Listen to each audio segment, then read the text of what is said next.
ये जमीन पर सबसे नापसंद की जाने वाली जगह है। एक ऐसा रेगिस्तान जो इंसानी जिंदगी से तकरीबन खाली है, लेकिन फिर भी यहाँ एक शानदार इंजीनियरिंग का नमूना बनाया जा रहा है जो अपने आप में किसी अजूबे से कम नहीं। चिली के एटाकामा डेजर्ट के बीचों बीच समंदर से 10,000 फीट ऊंचे पहाड़ की चोटी पर दुनिया के सबसे बड़े टेलीस्कोप की कंस्ट्रक्शन का काम चल रहा है। लीनिंग टावर ऑफ पीसा से भी 40% ऊंचा ये टेलीस्कोप जब कंप्लीट होगा तो ये हमारी यूनिवर्स के दूर दराज प्लैनेट्स को हमारी आंखों के मुकाबले में 5,200 गुना ज्यादा करीब से देख सकेगा। और ये इमेजेस हबल स्पेस टेलीस्कोप से भी 15 गुना ज्यादा शार्प होंगे।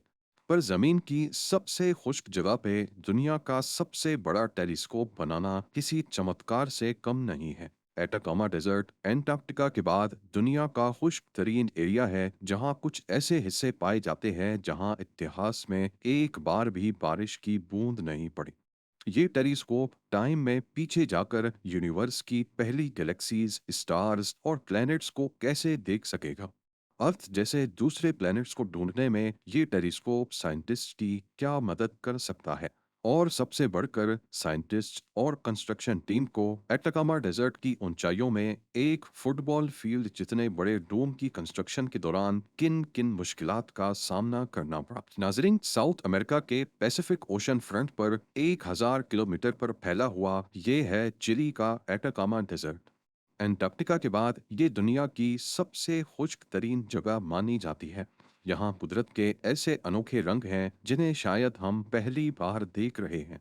यहाँ ज्वालामुखी बहुत कसरत से पाए जाते हैं। इसके अलावा डेथ वैली, नमक से भरे हुए हजारों स्क्वायर किलोमीटर पर फैले सहरा और धुंध यानी फॉग का ऐसा सिलसिला पाया जाता है जो पूरी दुनिया में नायाब है।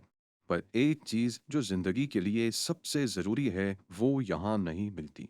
पानी। एटाकामा डेजर्ट का लैंडस्केप ही कुछ ऐसा है कि यहाँ बारिश नहीं पड़ती। यहाँ तक के कुछ एरियाज ऐसे हैं जिन्होंने इतिहास में एक बूंद की भी शक्ल नहीं देखी। इन तमाम खसूसियात की बिना पर एटाकामा डेजर्ट किसी एलियन प्लेनेट का मंजर पेश करता है। और शायद इसी वजह से यूरोपियन स्पेस एजेंसी ने अपने मार्स रोवर की टेस्टिंग भी यहीं पर की थी। चिली के कैपिटल सैंटियागो से 1300 किलोमीटर दूर और करीबी शहर से 130 किलोमीटर के फासले पर समंदरी सतह से 10,000 फीट ऊंचे इस पहाड़ पर यह गैर मामूली प्रोजेक्ट जेर तामीर है जो इंसानियत को स्पेस में दूसरी दुनिया का मंजर देखने का मौका देगा।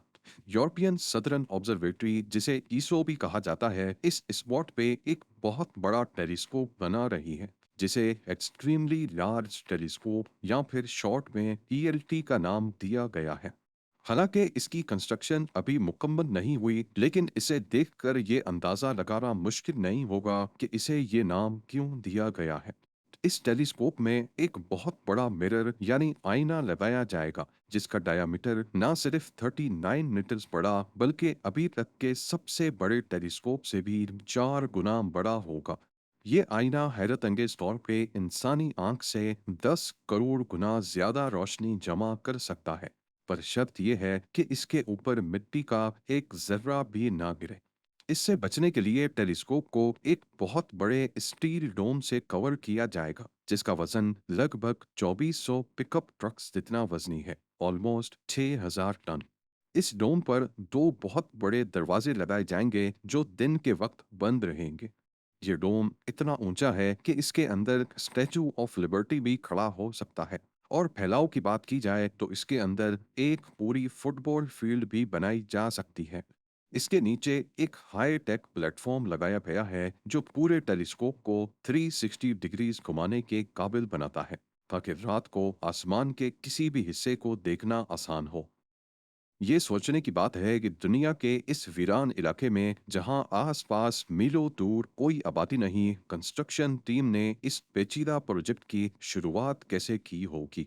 खास तौर पर जहां ना रोड्स थे, ना बिजली और ना ही पानी, और ऊपर से कंस्ट्रक्शन भी पहाड़ की चोटी पर।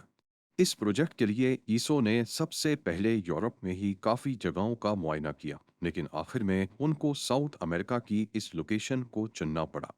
ईसो यूरोप की एक गवर्नमेंट ऑर्गेनाइजेशन है जिसमें 16 कंट्रीज के मेंबर्स मौजूद हैं। ईसो के प्रोजेक्ट हेड का कहना है कि ईएलटी के लिए इस जगह को सेलेक्ट करने के पीछे बहुत सारी वजूहात हैं। सबसे पहला ये कि इनको टेलीस्कोप के लिए ऐसी जगह चाहिए थी जहां दूर दूर तक कोई शहर ना हो। उसका रीजन है लाइट पॉल्यूशन। आपने देखा होगा कि रात के वक्त भी अक्सर शहरों के ऊपर रोशनी होती है, और अगर ऊपर बादल हों तो वो भी साफ नजर आ रहे होते हैं। ये रोशनी हजारों लाइट ईयर्स दूर किसी सितारे की रोशनी से तो काफी ज्यादा ही होती है, जो टेलीस्कोप से जनरेट होने वाले इमेज को खराब कर सकती है। पर इस तरह की बहुत सारी लोकेशंस खुद यूरोप में भी पहाड़ों पर मौजूद हैं। तो फिर साउथ अमेरिका की इस लोकेशन को ही क्यों चुना गया? ईएलटी को सिर्फ लाइट पॉल्यूशन से बचाना ही काफी नहीं, साफ आसमान का होना भी बहुत जरूरी है। यूरोप में ज्यादातर ट्रॉपिकल मौसम रहता है, जिसकी वजह से अक्सर यहाँ बादल होते हैं। पर एटाकामा डेजर्ट क्योंकि दुनिया के खुश्क तरीन टुकड़ों में से एक है, तभी यहाँ साल के 365 दिनों में से 320 दिन बादल नहीं होते, जो कि दूर दराज गैलेक्सीज को देखने के लिए बहुत जरूरी है। 2010 में ईसो की टीम ने मुख्तलिफ जगह पर टेस्ट किए और आखिरकार उनको एटाकामा डेजर्ट की ये लोकेशन सबसे बेहतरीन लगी। 3000 मीटर ऊंचा पहाड़ जिसे सेरो आमाजोन्स कहा जाता है। पर मसला ये था कि दूसरे पहाड़ों की तरह ये काफी नोकीला पहाड़ था, यानी इस पर किसी किस्म की कंस्ट्रक्शन करना इस कंडीशन में मुमकिन नहीं होगा। लिहाजा इस पहाड़ की चोटी को काट कर 7 फुटबॉल फील्ड्स जितना बड़ा एरिया सीधा करना बहुत जरूरी था। इमेजिन करें कि 3000 मीटर ऊंचा नोकीला पहाड़ और उसके ऊपर एक बहुत बड़ा मैदान बनाना हो। ये काम एक्सकेवेटर्स की मदद से करना बहुत मुश्किल भी था और खतरनाक भी। लिहाजा 2014 में कंस्ट्रक्शन टीम ने एक्सप्लोसिव मदद हासिल की। पहाड़ की टॉप पर जगह जगह सुराख करके एक्सप्लोसिव डाले गए और रिमोट कंट्रोलर के जरिए उनको फाड़ दिया गया। इस प्रोसेस में पहाड़ के ऊपर का 100 मीटर हिस्सा उड़ा दिया गया, जिसमें 47 लाख क्यूबिक मीटर मिट्टी मौजूद थी। ये इतनी ज्यादा मिट्टी थी जिससे 1911 ओलंपिक साइज के स्विमिंग पूल्स भरे जा सकते हैं। मिट्टी और पत्थर हटाने के बाद ऊपर के हिस्से को सीधा किया गया और टॉप तक पहुंचने के लिए रास्ता भी बनाया गया। लेकिन ये तो सिर्फ शुरुआत थी। पहाड़ के ऊपर 7 फुटबॉल फील्ड्स जितना सीधा मैदान तो बन गया, लेकिन साथ ही एक बहुत बड़ा मसला उभर कर सामने आ गया। एक ऐसा मसला जिससे ईएलटी की कंस्ट्रक्शन अगले 5 सालों तक रुकी रही। इंजीनियरिंग टीम ने देखा कि पहाड़ के टॉप पर जगह जगह सिंक होल्स बन रहे हैं। वो इनको दोबारा से भरते, लेकिन कुछ ही वक्त के बाद कई स्पॉट्स खुद ब खुद अंदर धंस जाते। ये ईएलटी की फाउंडेशन डालने के रास्ते में खड़ा होने वाला सबसे बड़ा मसला था। असल में जो एक्सप्लोसिव्स डालकर पहाड़ के टॉप को उड़ाया गया था, उसने पहाड़ के कोर को काफी नुकसान पहुंचाया था। पत्थरों में क्रैक्स पड़ गए और जगह जगह से मिट्टी अंदर धंसने लगी। हर कुछ महीनों के बाद अंदर पत्थरों में मूवमेंट होती और फिर नए सिंक होल्स बन जाते। इस मसले से निपटने के लिए इंजीनियर्स ने इस मैदान में कई ड्रिल्स किए और वाइब्रेशन की मदद से आर्टिफिशियली जमीन को स्टेबल किया, ताकि जितने सिंक होल्स बनने हैं वो एक दफा में ही बन जाएं। फाइनली वाइब्रेशन वाला तरीका काम कर गया और सिंक होल्स में भराई करके एक बार फिर से पहाड़ के टॉप को प्लेन कर दिया गया। इस पूरे प्रोसेस को कंप्लीट होने में अगले 5 साल लग गए और अब अगला मरहला था ईएलटी की फाउंडेशन डालने का। ये कोई मामूली फाउंडेशन नहीं होने वाली थी। एटाकामा डेजर्ट का ये हिस्सा साइज्मिकली एक्टिव रीजन है, जहां अर्थक्वेक्स का आना बहुत कॉमन है। पेरिस्कोप के महंगे पार्ट्स को अर्थक्वेक से बचाने के लिए फाउंडेशन को ऊपर वाले डोम से अलग रखा गया। फाउंडेशन और डोम के बीच कई हाइड्रोलिक शॉक एब्जॉर्बर्स लगाए गए हैं, जो अर्थक्वेक के झटकों को मेटल के डोम और उसके अंदर टेलीस्कोप मिरर तक नहीं पहुंचने देते। 2023 में फाउंडेशन का काम मुकम्मल हुआ और अब बारी थी टेलीस्कोप के लाजवाब डोम की। डोम का स्टील स्ट्रक्चर अलग अलग हिस्सों में पहाड़ के नीचे बेस कैंप में ही बनाया गया। उसके बाद इन हिस्सों को पहाड़ के ऊपर पहुंचाने के लिए इन रिमोट कंट्रोल्ड ट्रक्स का इस्तेमाल किया गया, जो एक एक करके स्टील फ्रेम को पहाड़ की चोटी तक पहुंचाते थे। ऊपर पहुंचने के बाद क्रेन्स ने इन दहशतनाक स्ट्रक्चर को ऐसे आपस में ज्वाइन किया जैसे लेगो को जोड़ा जाता है। एटाकामा डेजर्ट के इस हिस्से तक पहुंचने के लिए रोड्स का नेटवर्क काफी हद तक पहले से बना था, क्योंकि ईएलटी साइट से 20 किलोमीटर दूर ही ईसो का एक दूसरा टेलीस्कोप भी मौजूद है, जिसे वेरी लार्ज टेलीस्कोप या फिर वीएलटी कहा जाता है। तो ईएलटी के लिए इन्हीं रोड नेटवर्क को एक्सटेंड करके सैरो अमेज़ोन्स तक पहुंचा दिया गया। ईएलटी को दुनिया का सबसे बड़ा टेलीस्कोप बनाने के पीछे है इसका मिरर, जो कि 39 मीटर्स बड़ा है। फिलहाल इस बड़े मिरर को काबू करने के लिए डोम के अंदर स्ट्रक्चर बनाया जा रहा है, और ये खुद कितना बड़ा है इसका अंदाज़ा आप इस वर्कर से लगाएं जो फ्रेम के ऊपर खड़ा है। ये 39 मीटर्स का आईना कुल 800 छोटे छोटे पीसेस को मिलाकर बनाया जा रहा है, जिसका काम स्पेस से आने वाली किसी भी लाइट को मल्टीप्लाई करके सेकेंडरी मिरर M2 तक पहुंचाना है। M2 से ये लाइट M3 और फिर M4 तक जाएगी। M4 इमेज को ज्यादा शार्प बनाएगा, और इस काम के लिए डोम पर लगी ताकतवर लेजर बीम्स का इस्तेमाल किया जाएगा।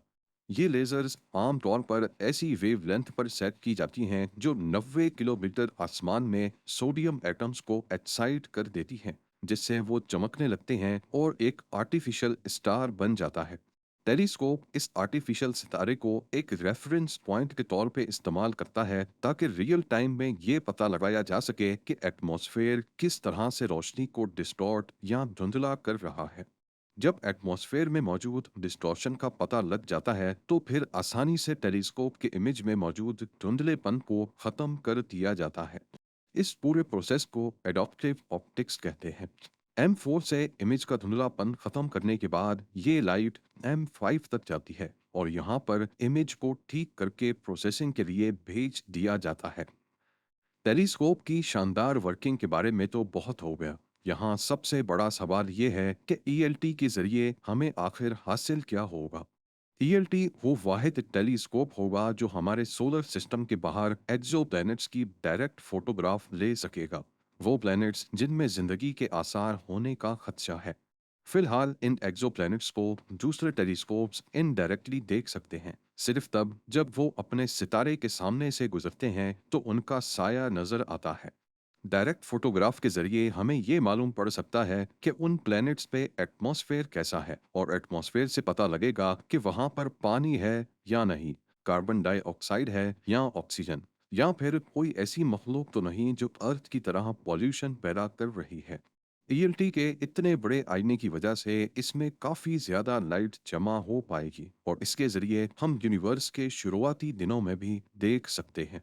अगर आपको मालूम नहीं तो आपको बताते चलें कि लाइट की एक फिक्स स्पीड है, और ये उससे ज़्यादा तेज़ ट्रेवल नहीं कर सकती।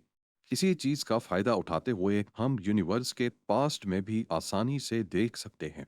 इसकी सीधी सादी एग्जाम्पल है हमारे सूरज की पहली किरण। रोजाना जब सनराइज होता है तो असल में हम सूरज के पास्ट को देख रहे होते हैं, क्योंकि सूरज की रोशनी दुनिया तक पहुंचने में तकरीबन 8 मिनट लगाती है। हबल स्पेस टेलीस्कोप यूनिवर्स में 1340 करोड़ साल पीछे भी देख सकता है, यानी उसका मिरर उन धीमी लाइट को भी कैप्चर करता है जो यूनिवर्स में 1340 करोड़ साल पहले निकली थी और आज वो हबल तक पहुंची है। इसके बरक्स ईएलटी का 39 मीटर्स बड़ा आईना हबल टेलीस्कोप से भी 10 करोड़ साल पीछे की लाइट को भी देखने के काबिल है, यानी 1350 करोड़ लाइट ईयर्स दूर। साइंटिस्ट्स के हिसाब से बिग बैंग जिसकी वजह से हमारी यूनिवर्स बनी थी वो 1380 करोड़ साल पहले हुआ था। इसका मतलब ये हुआ कि ईएलटी यूनिवर्स की पैदाइश के 30 करोड़ साल बाद वाला मंजर भी कैप्चर कर सकता है। यहाँ आपका ये भी जानना जरूरी है कि ईएलटी बेशक ही काफी बड़ा है, लेकिन ये सिर्फ आइनों पर मबनी टेलीस्कोप्स में सबसे बड़ा होगा। जबकि रेडियो टेलीस्कोप्स में एक बहुत बड़ी डिश होती है, जैसा कि गोल्डन आई में है। आईने के बजाय ये टेलीस्कोप्स रेडियो वेव्स के जरिए पास्ट में देखते हैं, और फिर कंप्यूटराइज्ड प्रोसेस के जरिए उनकी तस्वीर बनाई जाती है। पर डायरेक्टली देखने में ईएलटी अभी तक दुनिया का सबसे बड़ा टेलीस्कोप होने वाला है। बात की जाए इस पर आने वाले खर्चे की, तो ईएलटी पर हैरत अंगेज तौर पे 160 करोड़ डॉलर्स का खर्चा एस्टिमेट किया गया है।